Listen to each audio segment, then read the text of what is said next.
What's going on, everyone? Welcome back. Today we've got another live fantasy football mock draft for you, where we will specifically be looking at the zero wide receiver strategy for the 2021 season. As you can see, we've got the setup all ready to go. We will do this on Fantasy Pros with a 12-team full-point PPR setup where we have that first overall selection. The roster, same as usual, 1 quarterback, 2 RBs, 2 wide receivers, a tight end, a flex, and then 5 bench spots. So that's pretty much it. We'll kick this thing off, and while we load, a quick reminder, if you guys enjoy, hit that like button, subscribe, let us hear it in the comments section, and if you haven't already, get yourself a copy of the 2021 ADP Fantasy Football Draft Guide available for purchase at alldaypigskin.com. Everything you could want at a great value, top 150 overall player rankings in standard and PPR formats, and individual player bios, tiers, projections, along with general fantasy football advice. All the details in the description. But with that being said, let's dive into this thing. And in case you weren't aware, as the name suggests, for this zero wide receiver strategy, it focuses on going running back heavy at the beginning of the draft. Now, probably most of us already do this, but it kind of takes it to an extreme by going running back heavy for the first 3-4 rounds and then kind of addressing the pass catching positions and everything else. So with that being said, will still be an interesting exercise, not quite as difficult as a zero running back strategy, which we will also definitely take a look at in later videos. But for now, since we have that first pick overall, we're going to be going Christian McCaffrey here. Nothing too complicated. Let's, look at what has taken place afterwards to see what we have to work with when employing this strategy, where, again, in the first couple of rounds, we're going to be going running back heavy. And here you can see, after our selection of Christian McCaffrey, you've got the typical next 5 picks: Dalvin Cook, Saquon Barkley, Alvin Kamara, Derrick Henry, nothing too crazy there. Tyreek Hill, Jonathan Taylor, Ezekiel Elliott, Devontae Adams, Stephon Diggs. Again, nothing too crazy. Austin Eckler in the first round. I like to see that. Nick Chubb in the first round. Travis Kelce then kicks off the second round. Aaron Jones, DeAndre Hopkins, Michael Thomas. Again, like to see Michael Thomas at that early part of the second round. That's probably where he should be going. Then Cam Akers, Calvin Ridley, Justin Jefferson, followed by Antonio Gibson, Najee Harris, who, again, I will say I think that's a little bit too early for him, followed by George Kittle, DeAndre Swift, and that is back to our selection with the last pick in the second round.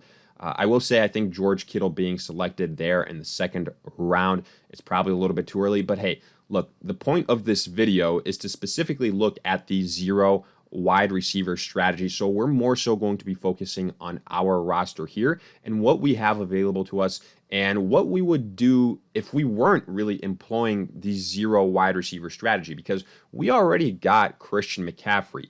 So the point of this is normally we'd be okay going a wide receiver here because we are so set apart at the running back position. But since, again, we're using the zero wide receiver strategy, we're going to be going running back here in the second and in the third rounds. And looking at the running backs that are available to us, that is Joe Mixon, Clyde Edwards-Helaire, Chris Carson. You also see J.K. Dobbins, Miles Sanders, David Montgomery, Josh Jacobs. And for me, the 2 guys that I would be looking at here are Chris Carson and then probably Clyde Edwards-Helaire. I feel better about CEH and the offensive line situation with the Kansas City Chiefs than I do with the Cincinnati Bengals.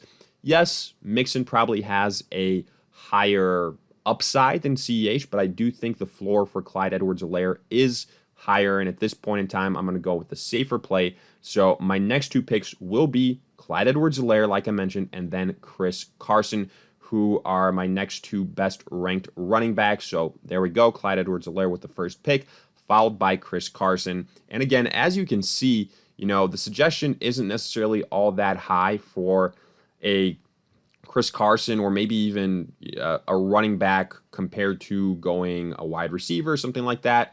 But we're going through with our strategy, so that's going to call for going with a running back. That's Chris Carson. So just like that, we have got our 2 running backs and flex all taken care of.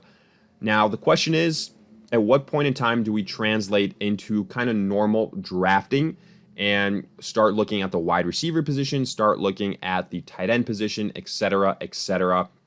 let's quickly look at the draft board, what kind of took place. And I will say, as much as I endorse going running back heavy to begin with, I do think probably going with the trio that I did, while very strong, it's going to lead to an imbalanced roster. And that's kind of the problem with these predetermined strategies that you start off with, because usually what you should be doing is going with the best player available. That's how you put together the best roster available and set yourself up for success. So, I don't want to make this out to be like, the zero wide receiver strategy, even though it's probably better to do than the zero running back strategy. You have to 100% go by it. No, you have to let the draft fall to you. I'm going to be honest with you guys. That's how you should always draft.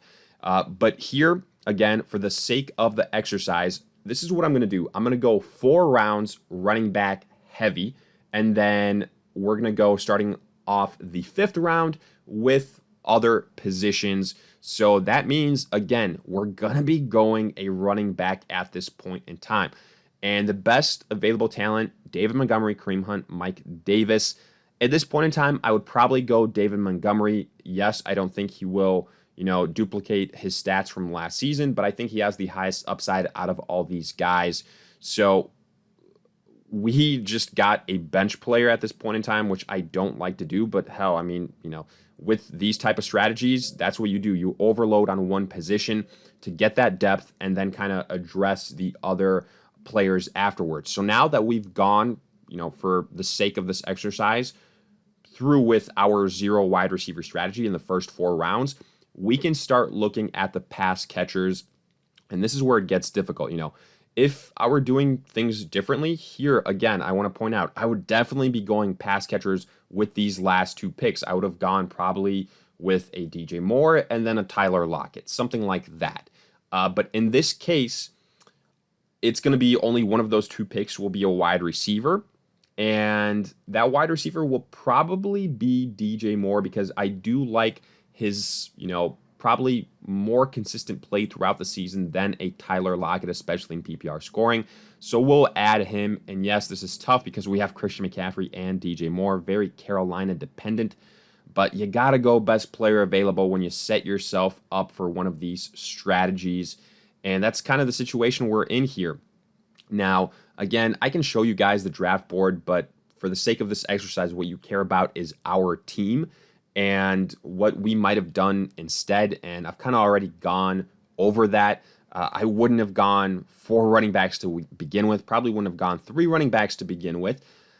So now what we're going to have to do is, again, go wide receiver. Our starting wide receiver here is DJ Moore. We need to add more depth at the position. We need a wide receiver number 2. I would have loved it if a Jamar Chase fell to us. I love some tight end prospects like a TJ Hawkinson, who went in the 5th round. Same with Kyle Pitts, who went early in the 5th round. Would have been nice to have them fall to us. And again, just pointing out why necessarily the zero wide receiver strategy isn't perfect either is because here we're reaching on a guy like David Montgomery, where 2 rounds later, you see a Mike Davis, you see a James Robinson, and that's really good value, where we're probably reaching on a David Montgomery where we did, considering the running backs that we already have on our team with the prior 3 selections. But either way, getting back to our choice here at wide receiver, because I don't want to go tight end just yet. I need to stockpile wide receiver talent since we are kind of bare at that position. I'm looking at the guys that I have available to me, and in all honesty, I don't love it one bit. Cortland Sutton, Chase Claypool, not a PPR guy. Deebo Samuel, kind of boomer bust. Will Fuller, going to Miami. I don't like the situation there. Brendan Cooks is, Deshaun Watson going to be playing this season. If he is, then that's a good value. If not, then no thank you. I really like Antonio Brown, but I think we can get him in later rounds. So I'll just keep it simple here. I'll go Cortland Sutton with one of my selections. Again, this is tough. As much as I would like to go a tight end here because I don't like any of these wide receivers all that much, I'm gonna have to go back to the wide receivers because we're so bare at that position, and both the guys we have question marks. So I have to go with another wide receiver here, and the guys on between are probably Chase Claypool and Brendan Cooks. Again, I don't love either one of those selections, and probably just because of the fact that there are so many other options in Pittsburgh, even though you could argue that Chase Claypool is ascending, he's still got to contend with Deontay Johnson and Juju Smith-Schuster and the addition of Najee Harris and an older Ben Roethlisberger. So we're going to add Brendan Cooks, and it's going to be an up and down situation because, again, we don't know what the quarterback situation will be over there in Houston. So now we've gotten to the point where we can start addressing probably quarterback, tight end, etc., depending on the value that we have. And I will say I'm happy that we got Dallas Goddard still available here. That will be one of our selections. Let's quickly see if anything crazy took place in between our picks. Unfortunately, there was a run on quarterbacks. I would have liked one of those guys to fall to us. Jalen Hurts in the 7th round. He's a guy that has ADP that's kind of skyrocketing upwards. I would have loved Matthew Stafford to fall to us at the end of the 8th round. I'm really big on him, but again, it wasn't meant to be. And unfortunately, Antonio Brown goes in the 8th round. I was kind of expecting him to be available to us later on, but again, live and learn type of situation. You already know how I feel about him and that you should be drafting him across all formats no matter what. So here, this first pick is going to be pretty simple. We're going to go with Dallas Goddard. I think he has the highest upside out of any tight end at this point in time. So that's going to be our first pick. Our next pick, this is where it gets a little bit tougher. And do we go with a wide receiver here? I don't really love any of the guys available to us. You know, you could argue a Marvin Jones is probably the best value. If we go wide receiver, that's going to be the direction I go in. Do you go quarterback? Let's quickly see how many of these teams already have a quarterback. And if we're the only one, you know, without one, then we can afford to go Marvin Jones here and then look at quarterback later on. And I believe that is the case because team 2, 3, 4, 5, 6, 7, 8, 9, 10, 11, and 12 all have a quarterback. And I don't anticipate this mock draft within the next 2 rounds teams to start selecting backup quarterbacks. So kind of using that as a, you know, point of help, I'm going to draft Marvin Jones here. And then we're going to go quarterback with one of our last selections. And, you know, we could potentially just afterwards go best player available. We can look at handcuffs, even though the running backs that we have don't have just bona fide handcuffs. And, you know, Christian McCaffrey with Mike Davis gone, Clyde Edwards-Helaire, you know, you could argue Darrell Williams, but not really. Chris Carson, don't believe in Rashad Penny. David Montgomery, no other running back, maybe Damian Williams, but I'd rather just stockpile on other players. And here I'm looking at quarterbacks. Joe Burrows, the guy that I have ranked highest at this point in time. I think the Bengals are going to throw the ball a bunch. He has a ton of weapons in Cincinnati, so I like the situation there. And now you could start looking at, again, just guys that you're high on. Wide receiver position, I've mentioned it before. I think Russell Gage is a good value without Julio Jones in Atlanta, so he's going to be one of our selections. Not going to make the mistake that I did with Antonio Brown and, you know, waiting on him later on. And let's, again, one last time take a look at these teams, what's taken place, even though, again, we're doing this more so to illustrate the strategy than any of the other teams at this point in time. And you know, you see what happens when you go with a strategy like this. The first part of the draft, very running back heavy. And then afterwards, you see a lot of green and some red because that is the pass catchers that you missed out on, you ignored in the early parts of the draft, trying to make up for it. And at the end of the day, it kind of leads to an imbalanced roster.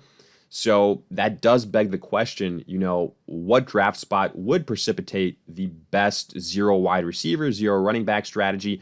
And that's why we will take a look at this strategy again, probably, you know, with the last pick overall, with the middle pick in the first round. So we'll just kind of compare using those different selection spots. But right here with this last pick, I'm probably just going to go with, again, the best player available, take a shot on maybe a pass catcher that I really like here. And specifically, I think Jared Cook is a decent flyer at the tight end position in case Dallas Goddard doesn't pan out, pretty much being the Hunter Henry replacement. Again, it's going to be called a reach. We're going to get, again, just as a disclaimer, a very bad draft grade because our roster is pretty, unbalanced. But for what it's worth, I'm actually surprised that we got a B85 grade. I think that in part because we did get Christian McCaffrey and then we just loaded up on the most important position. Because I can assure you, if we did this with a zero running back strategy and went wide receivers with the first 4 picks, our grade would not be this high. And again, just quickly highlighting our team and what I potentially would have done differently. Christian McCaffrey, that stays as is. That is a no-brainer. Then in the second and third round, one of those selections would have been a running back, either Clyde Edwards-Helaire or Chris Carson, but I probably wouldn't have gone with both of them. Instead, one of those selections would probably have been an A.J. Brown, or a DK Metcalf, something like that. Then in the fourth round, you sure as hell can bet I would have gone wide receiver again, or, maybe even a tight end, someone like a TJ Hawkinson, because that he's not going to get back to you after about 20 more selections at the end of the 6th round. And afterwards, we unfortunately had to wait on quarterback as well because, that position took a hit. Even though I do like the value we got on Joe Burrow, there were some reaches in here. I would categorize Brendan Cooks as that, depending on what happens with the quarterback situation. I would categorize probably Jared Cook as that as well. But since we didn't get one of our preferred tight ends, I did want to get some depth there as well. Overall, even though Fantasy Pros gave us a B grade, I'd probably say, this is because of the wide receiver situation, the fall off after DJ Moore. I really don't have any faith in these wide receivers, and I see DJ Moore more so as a mid to high end wide receiver too. So I'm giving this, draft a C- grade, and that might be even kind of too nice, maybe a D+. But the idea being is we have unbalances here, even though we have depth at the most important position. That's probably the only saving grace. We got some good value picks, but at the end of the day, we did this exercise to illustrate the zero wide receiver strategy. Again, we'll compare this to a zero running back strategy as well. We'll do this at different draft spots in the future too, so keep that in mind. But in the meantime, let us know your thoughts, and how we feel about this strategy. We kind of went over it. Did you agree, disagree? If you enjoyed, hit that like button, subscribe. Again, check us out online at alldaypigskin.com. Get yourself a copy of the 2021 ADP Fantasy Football Draft Guide. All the details in the description. But in the meantime, we'll see you guys in future videos.